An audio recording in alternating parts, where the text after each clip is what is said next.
Hi friends, welcome to our channel. Karthika Deepam serial next ఎపిసోడ్లో ఏం జరగబోతోందో ఈ వీడియోలో చూసి తెలుసుకుందాం.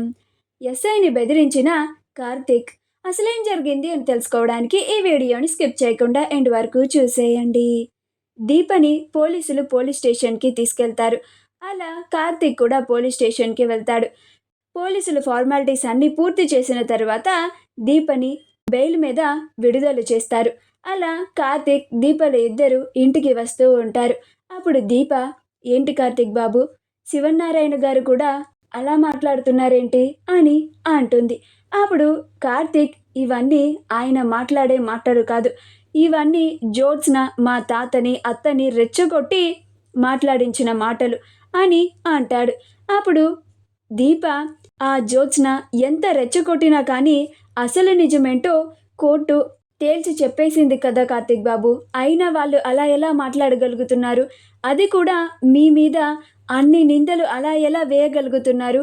మీ అత్తకి మీరంటే చాలా ఇష్టం కదా, పైగా చిన్నప్పటి నుంచి మీరేంటో ఆవిడకి బాగా తెలుసు కదా, మీరు నా కోసం రిపోర్ట్స్ని తారుమారు చేశారంటే ఆ జ్యోత్స్న చెప్పగానే అంత ఈజీగా ఎలా నమ్మేశారు బాబు? మీరు అలాంటి వారు కాదు అని ఆవిడకి తెలుసు కదా, అయినా ఎందుకని ఆవిడ కూడా అలా మీ మీద నిందలు వేస్తున్నారు అని అంటుంది. అప్పుడు కార్తీక్, నీకు చెప్పాను కదా దీప, ఇవన్నీ మా అత్త మా తాత కావాలని వాళ్ళంతటా వాళ్ళు మాట్లాడిన మాటలు కాదు, ఇవి ఆ జ్యోత్స్న ప్రభావం వల్ల వస్తున్న మాటలు. ఆ జ్యోత్స్న నీ మీద ఎంతలా పగబట్టిందంటే నిన్ను ఖచ్చితంగా జైలుకు పంపించాలని అనుకుంది. అది ఇప్పుడు కుదరలేదు కాబట్టి నీ మీద ఇప్పుడు కొత్తగా నా మీద కూడా నిందలు పడేలాగా చేస్తోంది అని అంటాడు. అలా దీప డల్గా ఉంటే అప్పుడు కార్తీక్, నువ్వైనా వీళ్ళన్న మాటల గురించి ఆలోచించుకు దీప, నీకోసం శౌర్య ఎన్నో రోజులుగా ఎదురు చూస్తోంది, ముందు మనం వెళ్ళి శౌర్యని కలుద్దాం పద అని అంటాడు.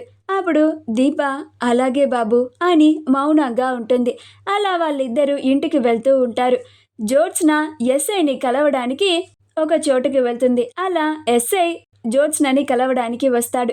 అప్పుడు జ్యోత్స్న, ఏంటిది, నేను మీకు డబ్బులు కూడా ఇస్తాను అని చెప్పాను కదా, ఆ రోజు అడ్మిషన్ లెటర్ కూడా మీకు ఇచ్చాను కదా, అయినా మీరు ఇలాగా రిపోర్ట్స్ని తారుమారు చేయకుండా ఉన్నవి ఉన్నట్లుగానే కోర్టుకి వచ్చేలాగా చేశారేంటి? అసలు మీరెందుకని కోర్టుకు రాలేదు? అంటే ముందే నేను మీ చేతిలో అడ్మిషన్ లెటర్ని పెట్టేశానని, ఇక మీ పని అయిపోయిందని, మీరు నాకు ఫేవర్ చేయకుండానే సరిపోతుంది అని అనుకున్నారా అని అంటుంది. అప్పుడు ఎస్ఐ, అది కాదు మేడం, మీరు నాతో మాట్లాడి వెళ్ళిన తర్వాత నా దగ్గరికి కార్తీక్ గారు వచ్చారు అని అంటాడు.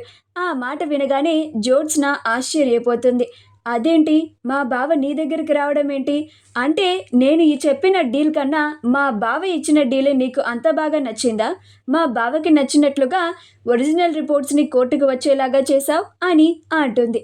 అప్పుడు ఎస్ఐ, అది కాదు మేడం, మీ బావ మనిద్దరం మాట్లాడుకున్నది వీడియో తీసి మరీ నన్ను బెదిరించారు. నన్ను అసలు రిపోర్ట్స్ని కోర్టుకి వచ్చేలాగా చేయకపోతే ఈ వీడియోని నేరుగా కోర్టులో జడ్జి గారి ముందే పెడతానని బెదిరించారు మేడం. అలాగని జరిగితే నా కూతురు తన డ్రీమ్ స్కూల్లో చదువుతుందో లేదో నాకు తెలియదు, కానీ నా ఉద్యోగమే ఊడిపోతుంది మేడం, అప్పుడు నా కుటుంబం అంతా రోడ్డున పడుతుంది అని అంటాడు. అందుకనే నేను ఇలా చేయాల్సి వచ్చింది అని చెప్తాడు. ఆ మాటకి జ్యోత్స్న ఆశ్చర్యపోతుంది. మా వీడియో కనుక మీకు నచ్చినట్లయితే లైక్ చేయండి, షేర్ చేయండి, మా ఛానల్ని సబ్స్క్రైబ్ చేసుకోండి, పక్కనే ఉన్న బెల్ ఐకాన్ని క్లిక్ చేయడం మాత్రం మర్చిపోకండి.